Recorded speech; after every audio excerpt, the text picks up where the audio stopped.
Chapter 89, Fast Fish and Loose Fish. The allusion to the waifs and waif poles in the last chapter but one necessitates some account of the laws and regulations of the whale fishery, of which the waif may be deemed the grand symbol and badge. It frequently happens that when several ships are cruising in company, a whale may be struck by one vessel, then escape and be finally killed and captured by another vessel. And herein are indirectly comprised many minor contingenies, all partaking of this one grand feature. For example, and after a weary and perilous chase and capture of a whale, the body may get loose from the ship by reason of a violent storm and drift far away to leeward, be retaken by a second whaler who, in a calm, snugly tows it alongside without risk of life or line. Thus, the most vexatious and violent disputes would often arise between the fishermen were there not some written or unwritten universal undisputed law applicable to all cases.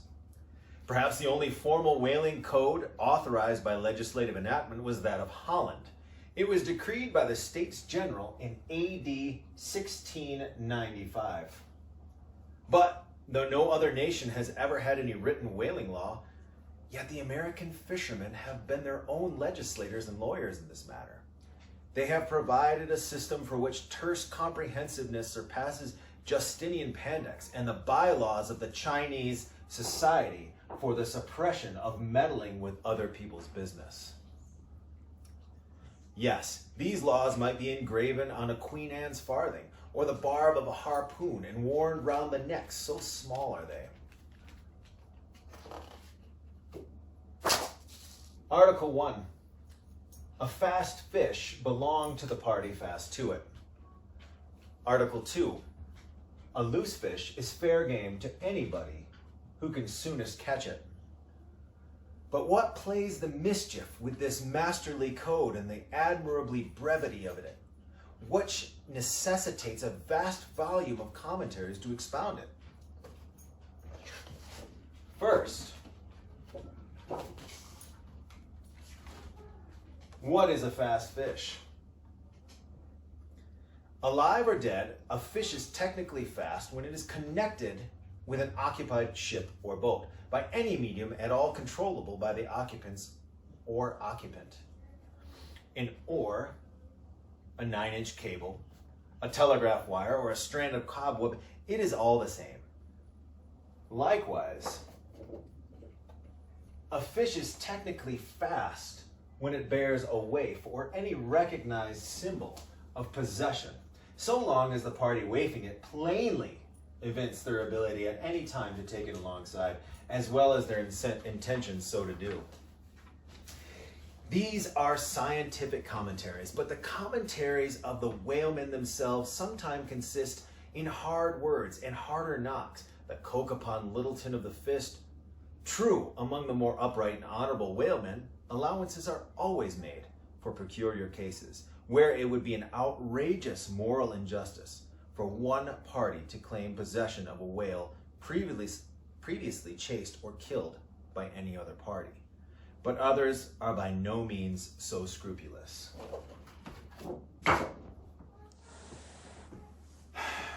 Some 50 years ago, there was a curious case of a whale trover litigated in England, wherein the plaintiffs set forth that after a hard chase of a whale in the northern seas, they, the plaintiffs, had succeeded in harpooning the fish, but at last, through the peril of their lives, were obliged to forsake not only their lines, but their boat itself. Furthermore, ultimately the defendants, the crew of another ship, came up with the whale, struck, killed, seized, and finally appropriated it before the very eyes of the plaintiff. Yet again, and when those defendants were remonstrated with, their captain snapped his fingers in their plaintiff's teeth and assured them that by way of doxology to the deed he had done, he would now retain their line, harpoons, and boat, all of which had remained attached to the whale at the time of the seizure. Wherefore, the plaintiffs now sued for the recovery of their value of their whale, line, harpoons, and boat. Mr. Erskine was counsel for the defendants. Lord Ellenborough was the judge. In the course of the defense, the witty Erskine went on to illustrate his position by alluding to a recent crim con case, wherein a gentleman, after in vain trying to bridle his wife's viciousness, had at last abandoned her upon the seas of life. But in the course of years, repenting of that step, he instituted an action to recover possession of her. He then proceeded to say that though the gentleman had originally harpooned the lady and had once had her fast, and only by reason of the great stress of her plunging viciousness had at last abandoned her, yet abandon her he did, so that she became a loose fish. And therefore, when a subsequent gentleman re-harpooned her, the lady then became that subsequent gentleman's property, along with whatever harpoon might have been found sticking in her.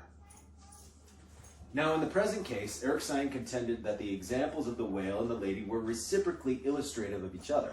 These pleadings and the counter-pleadings being duly heard, the very learned judge in set terms decided, to wit, that as for the boat, he awarded it to the plaintiffs, because they had merely abandoned it to save their lives, but that with regard to the controverted whale, harpoons, and line, they belonged to the defendants. The whale, because it was a loose fish at the time of the final capture, and the harpoons and line, because when the fish made off with them, it, the fish, acquired a property of those articles, and hence anybody who afterwards took the fish had a right to them. Now, the defendants afterwards took the fish, ergo the aforesaid articles were theirs. A common man looking at this decision of the very learned judge might possibly object to it, but plowed up to the primary rock of the matter, the two great principles laid down in the Twain whaling laws previously quoted and applied and elucidated by Lord Ellenborough in the above cited case. These two laws touching fast fish and loose fish, I say, will, on reflection, be found the fundamentals of all human jurisprudence. For, notwithstanding its complicated tracery of sculpture, the temple of the law, like the temple of the Philistines, has but two props to stand on. It is not saying in everyone's mouth, possession is half the law. That is, regardless of how the thing came into possession. But often possession is the whole of the law. What are the sinews of the souls of Russian serfs and Republican slaves but fast fish, whereof possession is the whole of law? What to the rapacious landlord is the widow's last mite but a fast fish? What is yonder undetected villain's marble mansion with a door plate for a waif? What is that but a fast fish? What is the ruinous discount which Mordecai the broker gets from poor Woebegone the bankrupt on a loan to keep Woebeghone's family from starvation? What is that ruinous discount but a fast fish? What is the Archbishop of Save Souls' income of 100,000 pounds seized from the scant bread and cheese of hundreds of thousands of broken-backed laborers, all sure of heaven without any of Save Souls' help? What is that globular 100,000 but a fast fish? What are the Duke of Dunder's hereditary towns and hamlets but fast fish? What to the redoubted harpooner John Bull is poor Ireland but a fast fish? What to the apostolic Landseer brother Jonathan is Texas but a fast fish? And concerning all these, is not possession the whole of the law? But if the doctrine of fast fish be pretty generally applicable, the kindred doctrine of loose fish is still more widely so. That is internationally and universally applicable. What was America in 1492 but a loose fish, in which Columbus struck the Spanish standard by way of waifing it for his royal master and mistress? What was Poland to the Tsar? What Greece to the Turk? What India to England? What at last will Mexico be to the United States? A loose fish. What are the rights of man, the liberties of the world, but loose fish? What all men's minds and opinions but loose fish? What is the principle of religious belief in them but a loose fish? What to the ostentatious smuggling verbalists are the thoughts of thinkers but loose fish? What is the great globe itself but a loose fish? And what are you, reader, but a loose fish and a fast fish too? Chapter 90. Heads or Tails. De balena vero sufficit, si rex habeat caput et regina caudam. Bracton, L3, C3.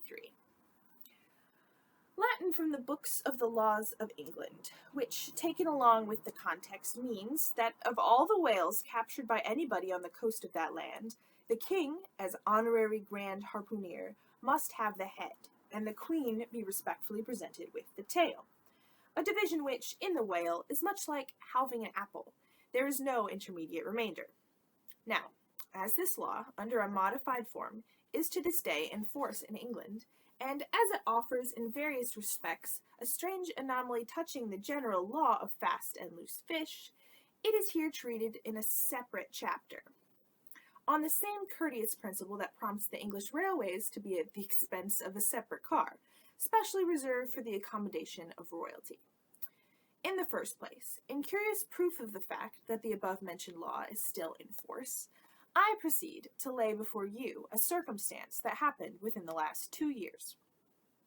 It seems that some honest mariners of Dover or Sandwich or some one of the Cinque Ports had, after a hard chase, succeeded in killing and beaching a fine whale which they had originally descried far off from the shore. Now, the Cinque Ports are partially or somehow under the jurisdiction of a sort of policeman or beadle called a Lord Warden.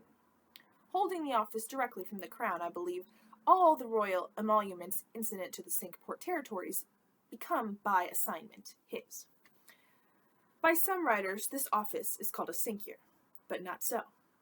Because the Lord Warden is busily employed at times in fobbing his perquisites, which are his chiefly by virtue of that same fobbing of them. Now, when these poor sunburnt mariners, barefooted, and with their trousers rolled high up on their eely legs, had wearily hauled their fat fish high and dry, promising themselves a good 150 pounds from the precious oil and bone, and in fantasy sipping rare tea with their wives, and good ale with their cronies, upon the strength of their respectable shares, up steps a very learned and most Christian and charitable gentleman, with a copy of Blackstone under his arm, and laying it upon the whale's head, he says, "Hands off! This fish, my masters, is a fast fish. I seize it as the Lord Warden's."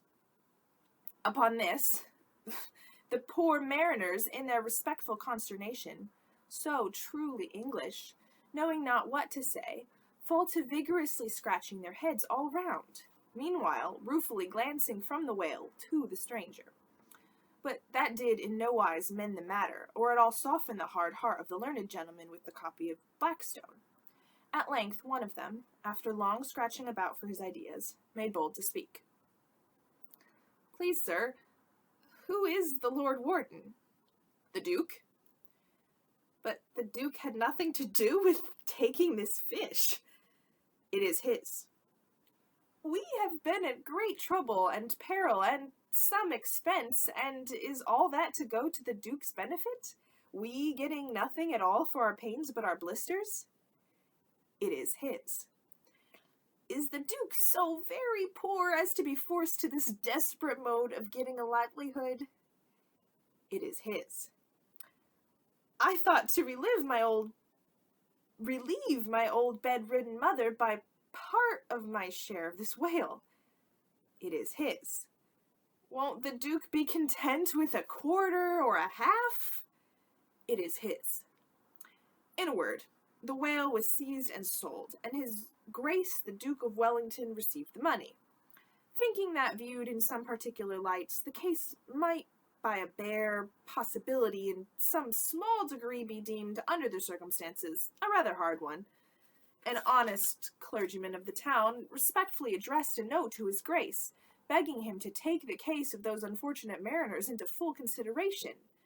To the which my Lord Duke in substance replied, both letters were published, that he had already done so, and received the money, and would be obliged to the reverend gentleman if for the future he, the reverend gentleman, would decline meddling with other people's business.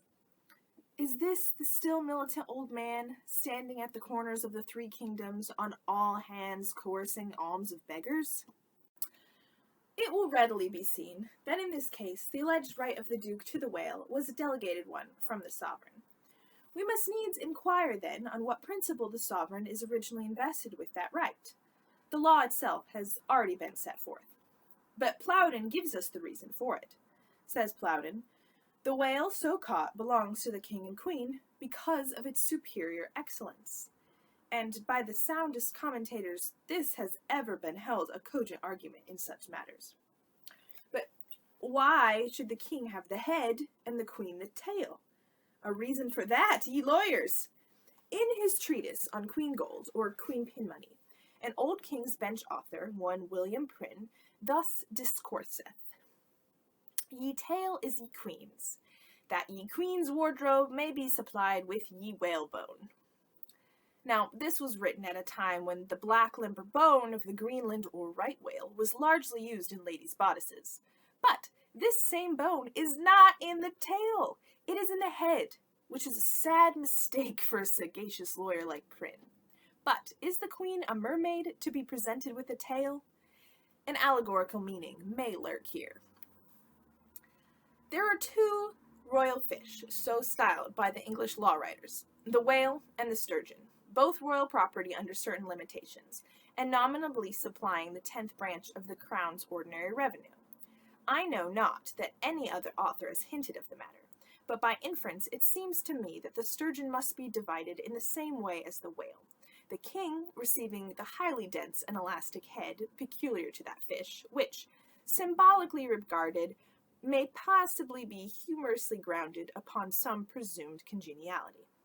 And thus there seems a reason in all things, even in law. Chapter 91. The Pequod meets the Rosebud.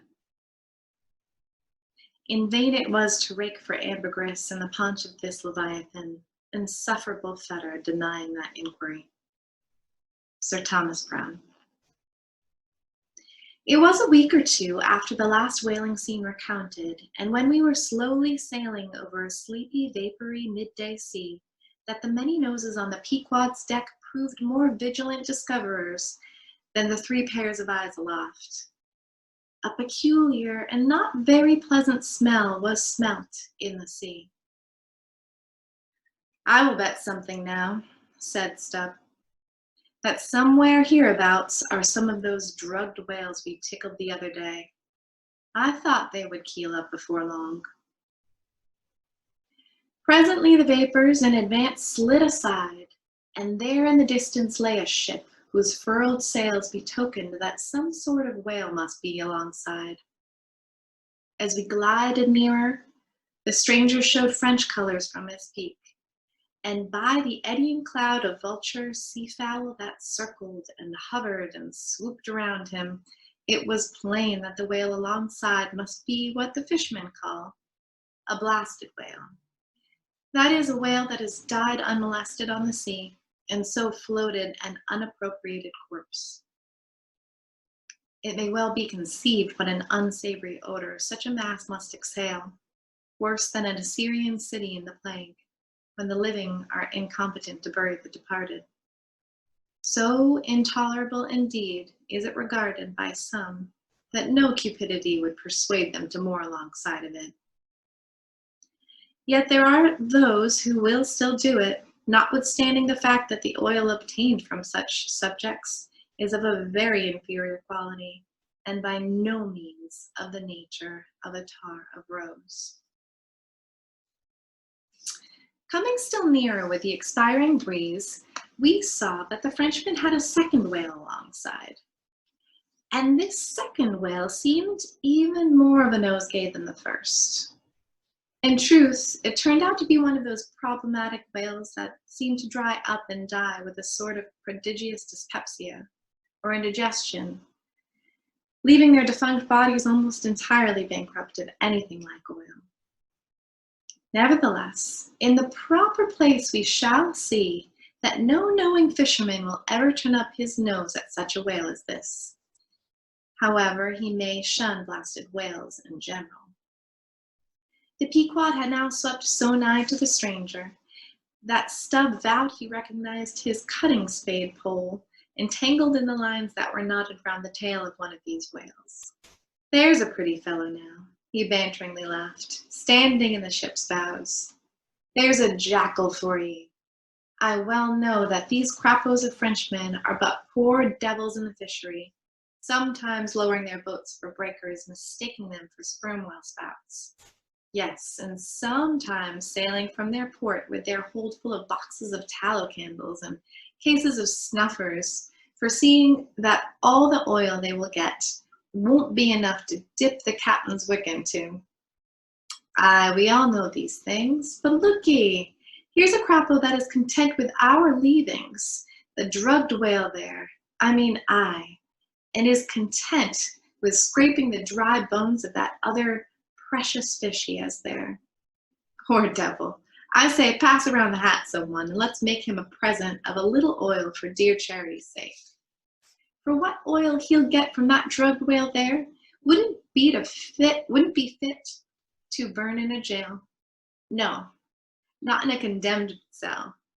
And as for the other whale, why, I'll agree to get more oil by chopping up and trying out these 3 masts of ours than he'll get from that bundle of bones.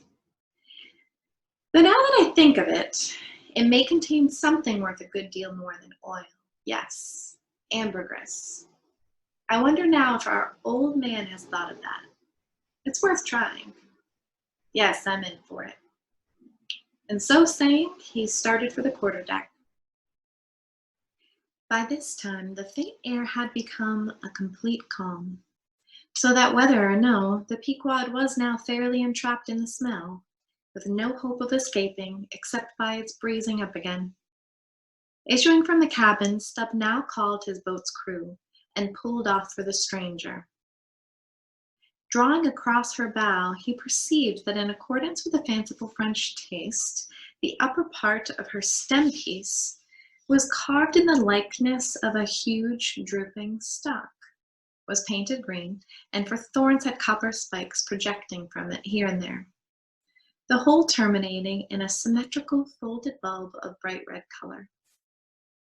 Upon her headboards, in large gilt letters, he read, Bouton de Rose, rose button, or rosebud. And this was the romantic name of this aromatic ship.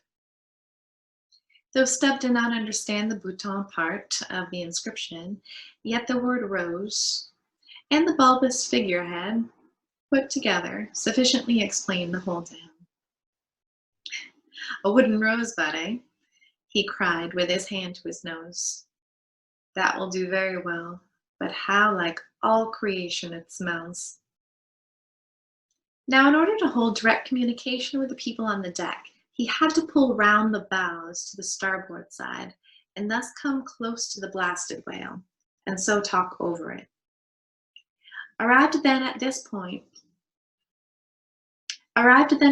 spot, with one hand still to his nose, he bawled, Bouton de Rose, ahoy! Are there any of you Bouton de Roses that speak English? Yes, rejoined a Guernsey man from the bulwarks, who turned out to be the chief mate.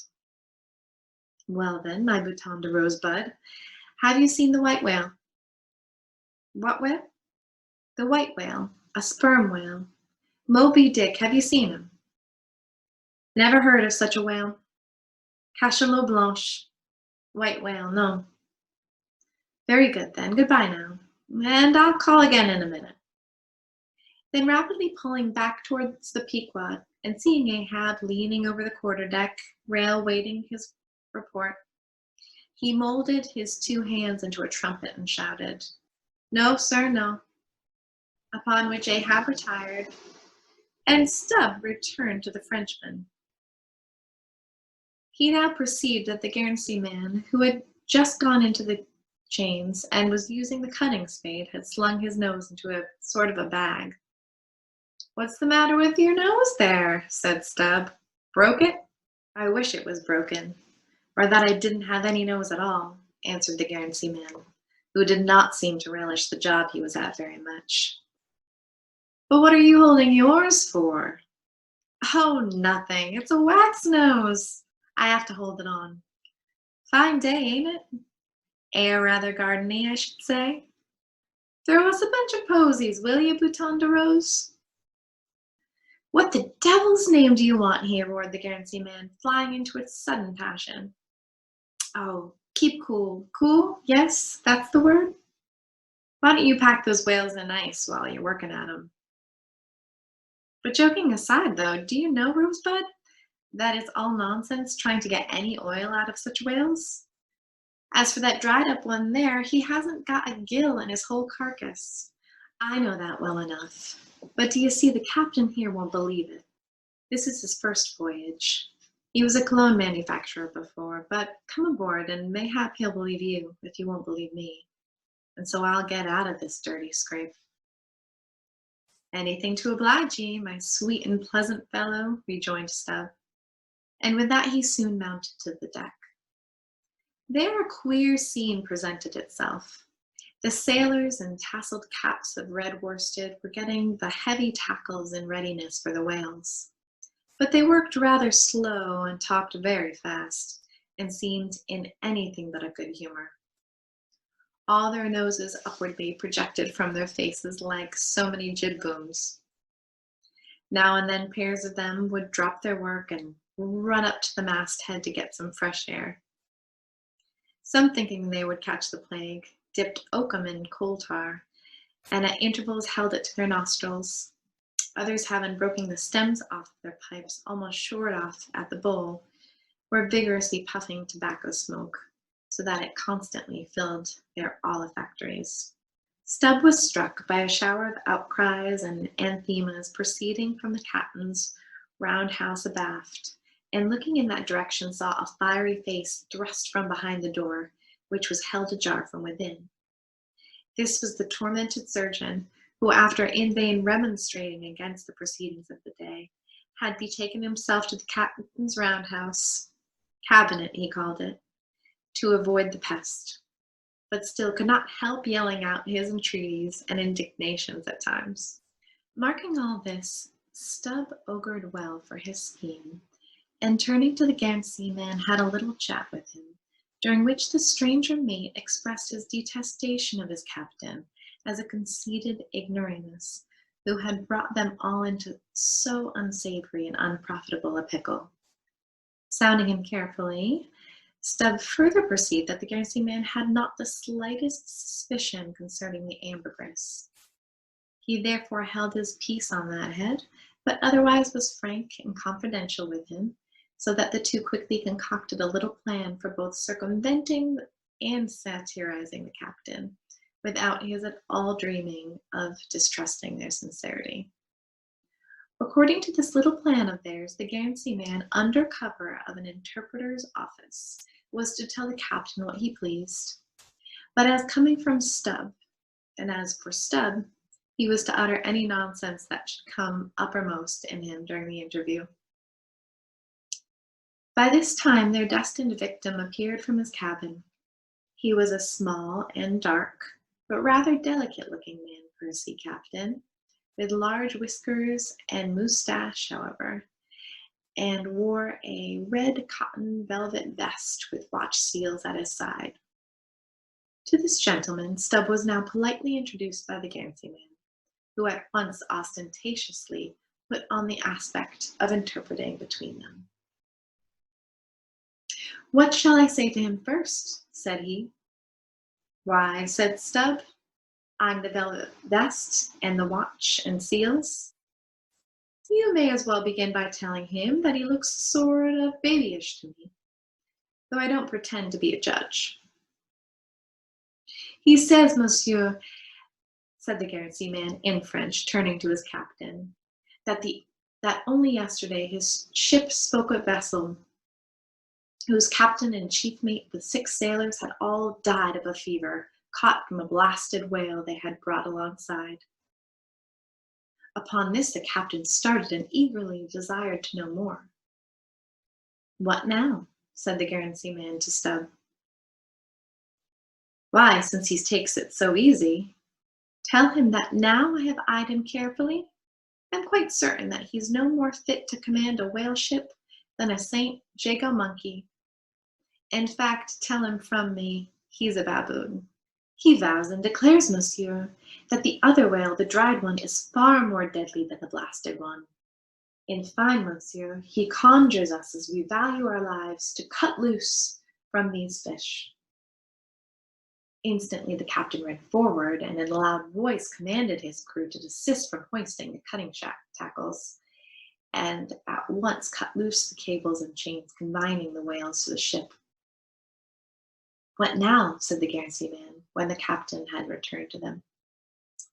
Why, let me see. Yes, you may as well tell him now that in fact, tell him I've diddled him, and aside to himself, perhaps somebody else.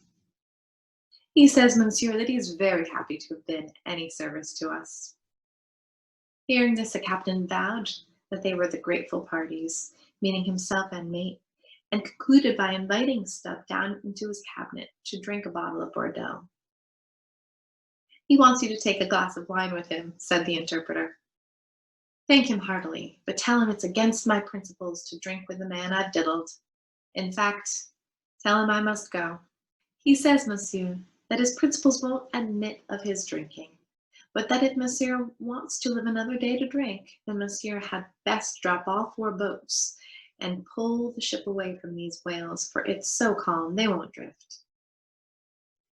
By this time Stubb was over the side and getting into his boat, hailed the Guernsey man to this effect, and having a long tow line in his boat, he would do what he could to help them, by pulling out the lighter whale of the 2 from the ship's side. While the Frenchman's boats then were engaged in towing the ship one way, Stubb benevolently towed away at his whale the other way, ostentatiously slacking out a most unusually long tow line. Presently a breeze sprang up. Stubb feigned to cast off from the whale, hoisting his boats. The Frenchman soon increased his distance, while the Pequod slid in between him and Stubb's whale. Whereupon Stubb quickly pulled the floating body, and hailing the Pequod to give notice of his intentions, at once proceeded to reap the fruit of his unrighteous cunning. Seizing his sharp boat spade, he commenced an excavation in the body, a little behind the side fin. You would almost have thought he was digging a cellar there in the sea, and when at length his spade struck against the gaunt ribs, it was like turning up old Roman tiles and pottery buried in fat English loam. His boat's crew were all in high excitement, eagerly helping their chief, and looking as anxious as gold hunters. And all the time, numberless fowls were diving and ducking and screaming and yelling and fighting around them. Stubb was beginning to look disappointed, especially as the horrible nosegay increased, when suddenly from out the very heart of this plague, there stole a faint stream of perfume that flowed through the tide of bad smells without being absorbed by it, as one river will flow into and then along with another, without at all bending with it for a time. I have it, cried Stubb with delight, striking something in the subterranean regions. A purse, a purse. Dropping his spade, he thrust both hands in and drew out handfuls of something that looked like ripe Windsor soil or rich mottled old cheese, very unctuous and savory withal. You might easily dent it with your thumb. It is of a hue between yellow and ash color. And this, good friends, is ambergris, worth a gold guinea an ounce to any druggist. Some 6 handfuls were obtained, but more was unavoidably lost in the sea, and still more, perhaps, might have been secured were it not for the impatient Ahab's loud command to Stubb to desist and come on board, else the ship would bid them goodbye. Chapter 92, Ambergris. Now, this ambergris is a very curious substance, and so important as an article of commerce that in 1791 a certain Nantucket-born Captain Coffin was examined at the bar of the English House of Commons on that subject. For at that time, and indeed until a comparatively late day, the precise origin of ambergris remained, like amber itself, a problem to the learned. Though the word ambergris is but the French compound for grey amber, yet the two substances are quite distinct. For amber, though at times found on the seacoast, is also dug up in some far inland soils, whereas ambergris is never found except upon the sea. Besides, amber is a hard, transparent, brittle, odorless substance, used for mouthpieces to pipes for beads and ornaments. But ambergris is soft, waxy, and is so highly fragrant and spicy that it is largely used in perfumery, in pastilles, precious candles, hair powder, and pomatum. The Turks use it in cooking and also carry it to Mecca for the same purpose that frankincense is carried to St. Peter's in Rome. Some wine merchants drop a few grains into claret to flavor it. Who would think, then, that such fine ladies and gentlemen should regale themselves with an essence found in the inglorious bowels of a sick whale? Yep, so it is. By some, ambergris is supposed to be the cause, and by others the effect of the dyspepsia of the whale. How to cure such a dyspepsia it were hard to say, unless by administering 3 or 4 boatloads of Brandreth's pills and then running out of harm's way, as laborers do in blasting rocks. I have forgotten to say that there were found in this ambergris certain hard, round, bony plates, which at first Stubb thought might be sailors' trouser buttons, but it afterwards turned out that they were nothing more than pieces of small squid bones embalmed in that manner. Now that the incorruption of this most fragrant ambergris should be found in the heart of such decay, is this nothing? Bethink thee of that saying of St. Paul in Corinthians about corruption and incorruption, how that we are sown in dishonor but raised in glory, and likewise call to mind that saying of Paracelsus about what is that maketh the best musk. Also forget not the strange fact that of all things of ill savor, cologne water in its rudimental manufacturing stages is the worst. I should like to conclude the chapter with the above appeal, but cannot, owing to my anxiety to repel a charge often made against whalemen, in which, in the estimation of some already biased minds, might be considered as indirectly substantiated by what has been said of the Frenchman's 2 whales. Elsewhere in this volume, the slanderous aspersion has been disproved, that the vocation of whaling is throughout a slatternly untidy business. But there is another thing to rebut.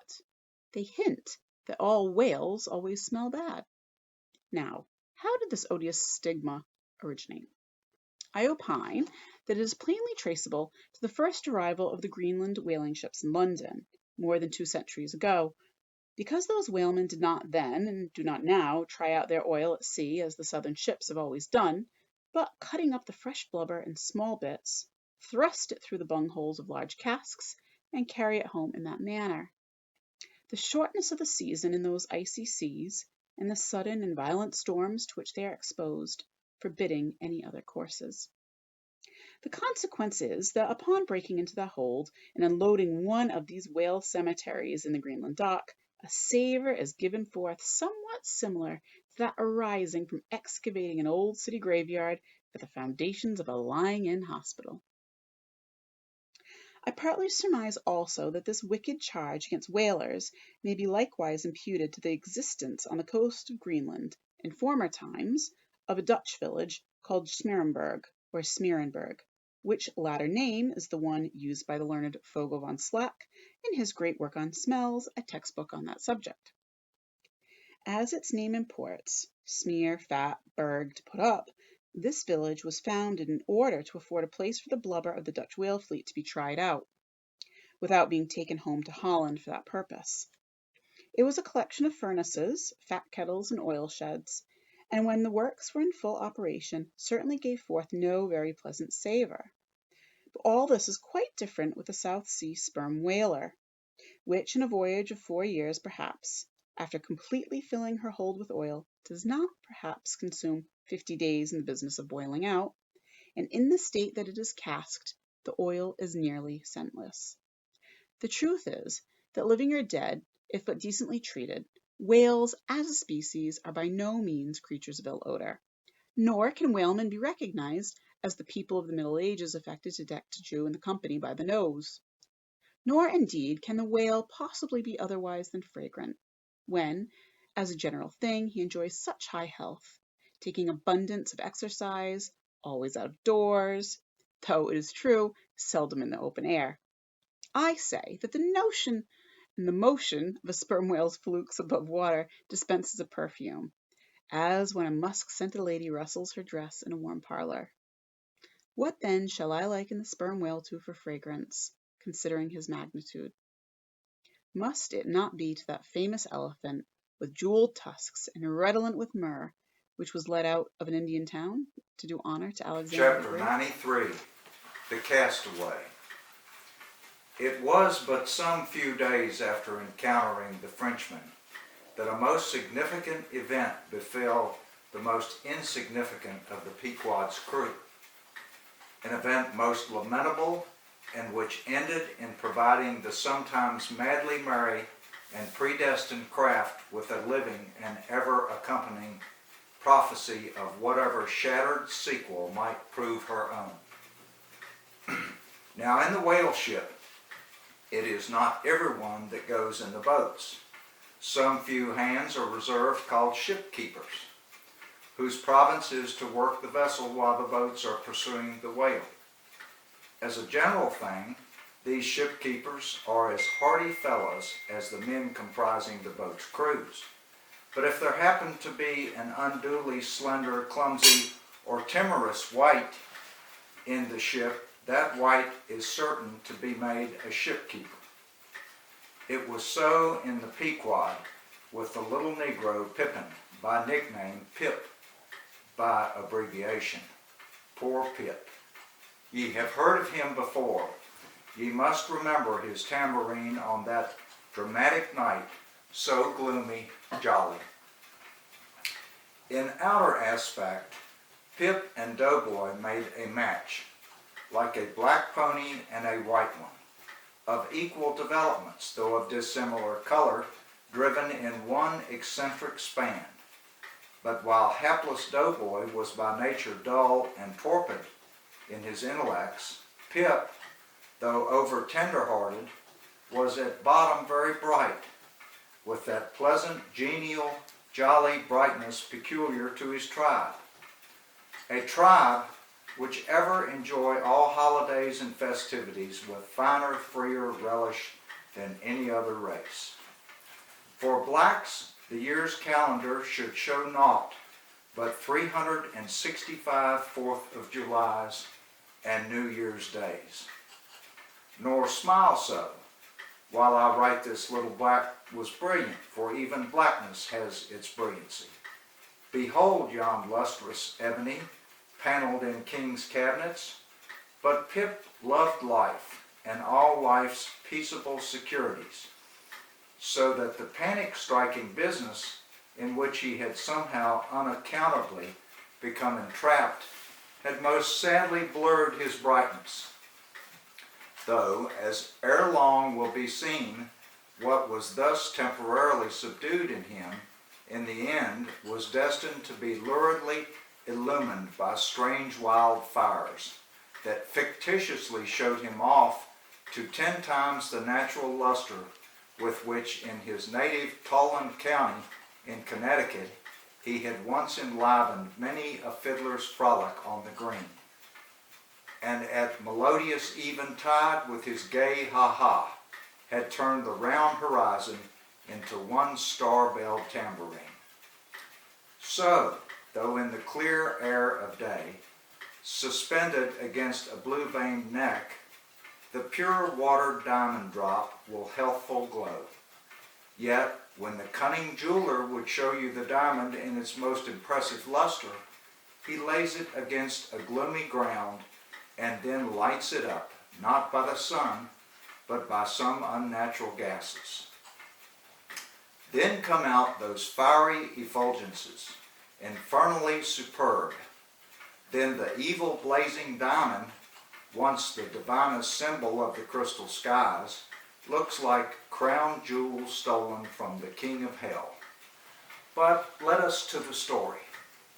It came to pass that in the ambergris affair Stubb's after-oarsman chanced so to sprain his hand, as for a time to become quite maimed, and temporarily Pip was put into his place.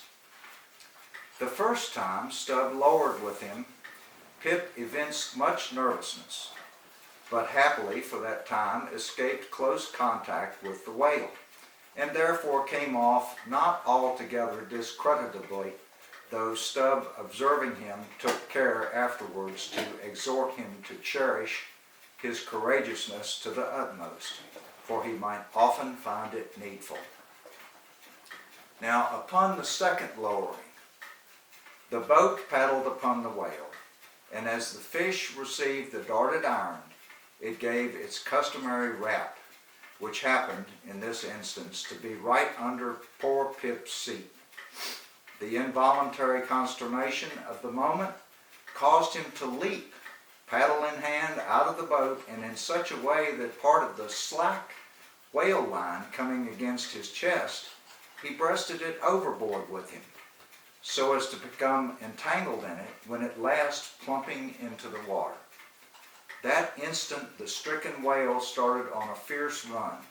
The line swiftly straightened, and presto, poor Pip came all foaming up to the chocks of the boat, remorselessly dragged there by the line which had taken several turns around his chest and neck. Tashtego stood in the bows. He was full of the fire of the hunt. He hated Pip for a poltroon. Snatching the boat knife from its sheath, he suspended its sharp edge over the line, and turning towards Stubb, exclaimed interrogatively, "Cut?" Meantime, Pip's blue, choked face plainly looked, "Do, for God's sake." All passed in a flash. In less than half a minute, this entire thing happened. "Damn him, cut!" roared Stubb. And so the whale was lost, and Pip was saved. So soon as he recovered himself, the poor little Negro was assailed by yells and execrations from the crew. Tranquilly permitting these irregular cursings to evaporate, Stubb then, in a plain, businesslike, but still half-humorous manner, cursed Pip officially, and that done, unofficially, gave him much wholesome advice. The substance was, never jump from a boat, Pip, except, but all the rest was indefinite, as the soundest advice ever is. Now, in general, stick to the boat, is your true motto in whaling. But cases will sometimes happen when leap from the boat is still better. Moreover, as if perceiving at last that if he should give undiluted conscientious advice to Pip, he would be leaving him too wide a margin to jump in for the future, Stubb suddenly dropped all advice and concluded with the peremptory command, "Stick to the boat, Pip, or by the Lord, I won't pick you up if you jump. Mind that. We can't afford to lose whales by the likes of you.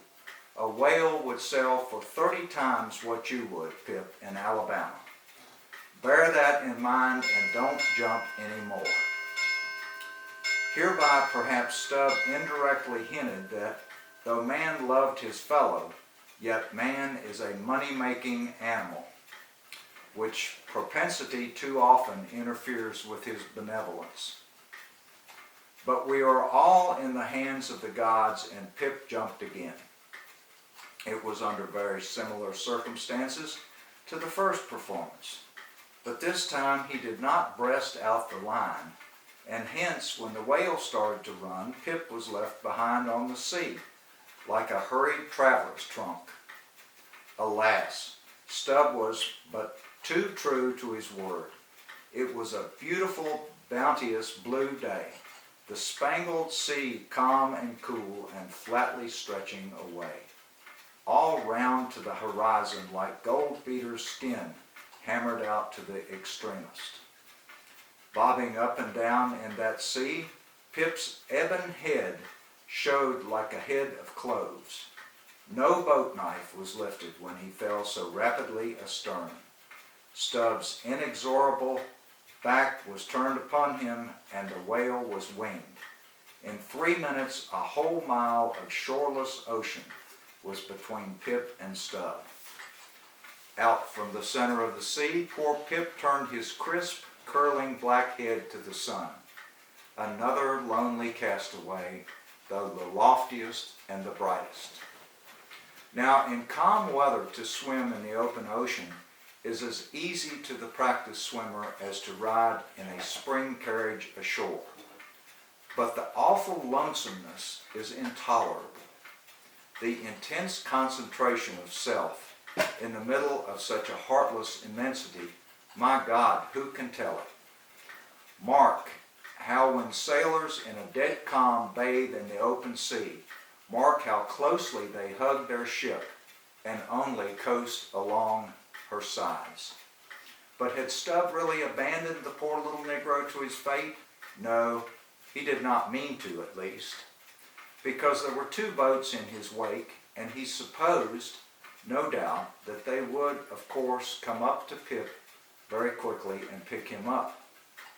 Though, indeed, such considerations toward oarsmen, jeopardized through their own timidity, is not always manifested by the hunters in all similar instances. And such instances not infrequently occur. Almost invariably in the fishery, a coward, so-called, is marked with the same ruthless detestation peculiar to military navies and armies. But it so happened that those boats, without seeing Pip, suddenly spying whales close to them on one side, turned and gave chase. And Stubb's boat was now so far away, and he and all his crew so intent upon his fish, that Pip's ringed horizon began to expand around him miserably. By the merest chance, the ship itself at last rescued him. But from that hour, the little Negro went about the deck an idiot. Such, at least, they said he was. The sea had jeeringly kept his finite body up, but drowned the infinite of his soul. Not drowned entirely, though, rather carried down alive to wondrous depths where strange shapes of the unwarped primal world glided to and fro before his passive eyes, and the miser merman, wisdom, revealed his hoarded heaps, and among the joyous, heartless, ever-juvenile eternities, Pip saw the multitudinous God omnipresent coral insects that out of the firmament of waters heaved the colossal orbs. He saw God's foot upon the treadle of the loom and spoke it, and therefore his shipmates called him mad. So man's insanity is heaven's sense.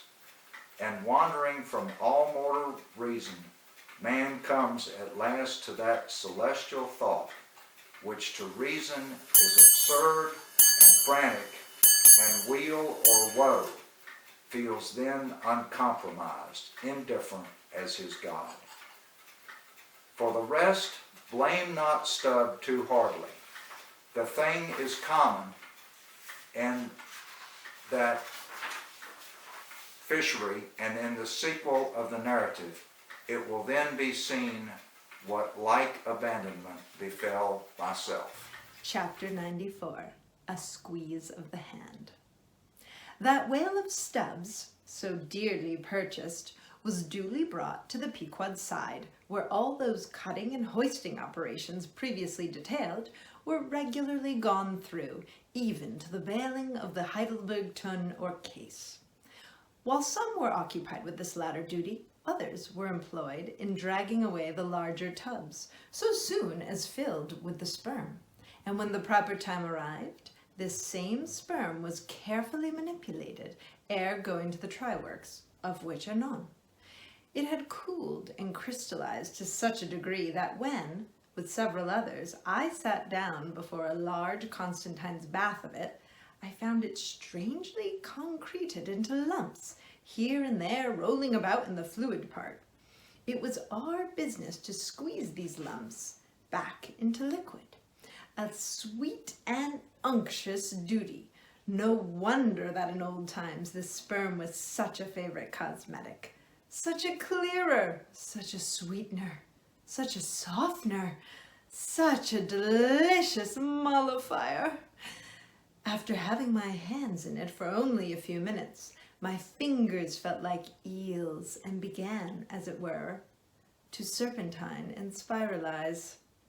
As I sat there at my ease, cross-legged on the deck, after the bitter exertion at the windlass, under a blue tranquil sky, the ship under indolent sail and gliding so serenely along, as I bathed my hands among those soft, gentle globules of infiltrated tissues, woven almost within the hour, as they richly broke to my fingers and discharged all their opulence like fully ripe grapes their wine, as I snuffed up that uncontaminated aroma, literally and truly like the smell of spring violets, I declare to you that for the time I lived as in a musky meadow, I forgot all about our horrible oath. In that inexpressible sperm, I washed my hands and my heart of it. I almost began to credit the old Paracelsian superstition that sperm is a rare virtue in allaying the heat of anger. While bathing in that bath, I felt divinely free from all ill will or petulance or malice of any sort whatsoever.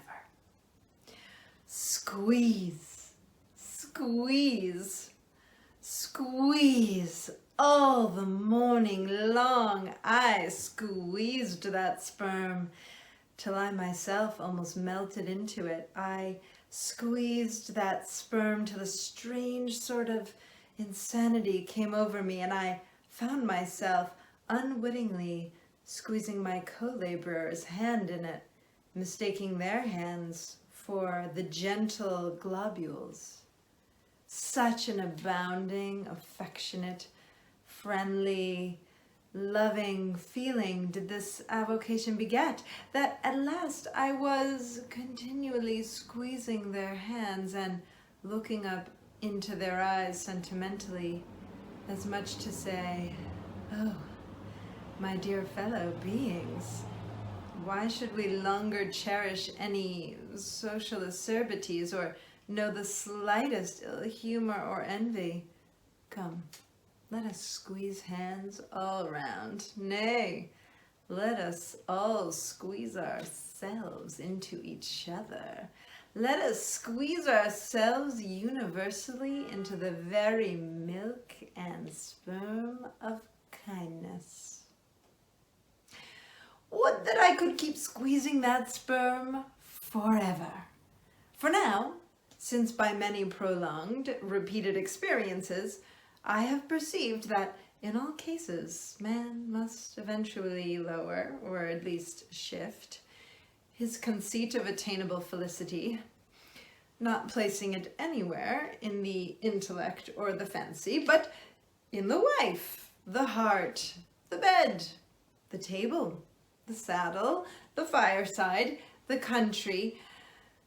Now that I have perceived all this, I am ready to squeeze case eternally. In thoughts of the visions of the night, I saw long rows of angels in paradise, each with his hands in a jar of spermaceti. Now, while discoursing of sperm, it behooves to speak of other things akin to it in the business of preparing the sperm whale for the try-works. First comes white horse, so called, which is obtained from the tapering part of the fish, and also from the thicker portions of his flukes. It is tough, with congealed tendons, a wad of muscle, but still contains some oil. After being severed from the whale, the white horse is first cut into portable oblongs ere going to the mincer. They look much like blocks of Berkshire marble. Plum pudding is the term bestowed upon certain fragmentary parts of the whale's flesh, here and there adhering to the blanket of the blubber, and often participating to a considerable degree in its unctuousness. It is a most refreshing, convivial, beautiful object to behold.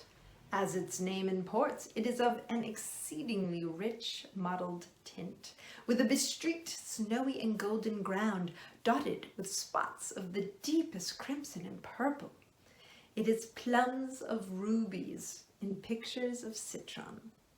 Spite of reason, it is hard to keep yourself from eating it.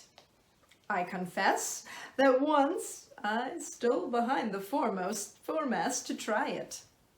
It tasted something as I should conceive a royal cutlet from the thigh of Louis le Gros might have tasted, supposing him to have been killed the first day after the venison season, and that particular venison season contemporary with an unusually fine vintage of the vineyards of Champagne.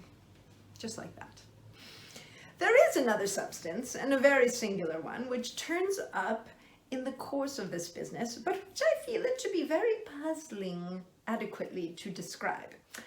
It is called slabgollion, an appellation original with the whalemen, and even so is the nature of the substance. It is an ineffably oozy, stringy affair, most frequently found in the tubs of sperm, after a prolonged squeezing and subsequent decanting. I hold it to be the wondrously thin, ruptured membranes of the case coalescing. Gurry, so called, is a term properly belonging to right whalemen, but sometimes incidentally used by the sperm fishermen. It designates the dark glutinous substance which is scraped off the back of the Greenland or right whale, and much of which covers the decks of those inferior souls who hunt that ignoble leviathan. Nippers. Strictly, this word is not indigenous to the whale's vocabulary, but as applied by whalemen, it becomes so. A whaleman's nipper is a short, firm strip of tendinous stuff cut from the tapering part of Leviathan's tail. It averages an inch in thickness, and for the rest is about the size of the iron part of a hoe. Edgewise moved along the oily deck, it operates like a leathern squilgee, and by nameless blandishments, as of magic, allures along with it all impurities. But to learn all about these recondite matters, your best way is at once to descend into the blubber room and have a long talk with its inmates. This place has previously been mentioned as the receptacle for the blanket pieces when stripped and hoisted from the whale. When the proper time arrives for cutting up its contents, this apartment is a scene of terror to all tyros, especially by night. On one side, lit by a dull lantern, a space has been left clear for the workmen. They generally go in pairs, a pike and gaff man and a spade man. The whaling pike is similar to a frigate's boarding weapon of the same name. The gaff is something like a boat hook. With his gaff, the gaffman hooks on to a sheet of blubber and strives to hold it from slipping as the ship pitches and lurches about. Meanwhile, the spademan stands on the sheet itself, perpendicularly chopping it into the portable horse pieces. This spade is sharp as hone can make it. The spademan's feet are shoeless. The thing he stands on will sometimes irresistibly slide away from him like a sledge. If he cuts off one of his own toes or one of his assistants, would you be very much astonished? Toes are scarce among veteran blubber room men.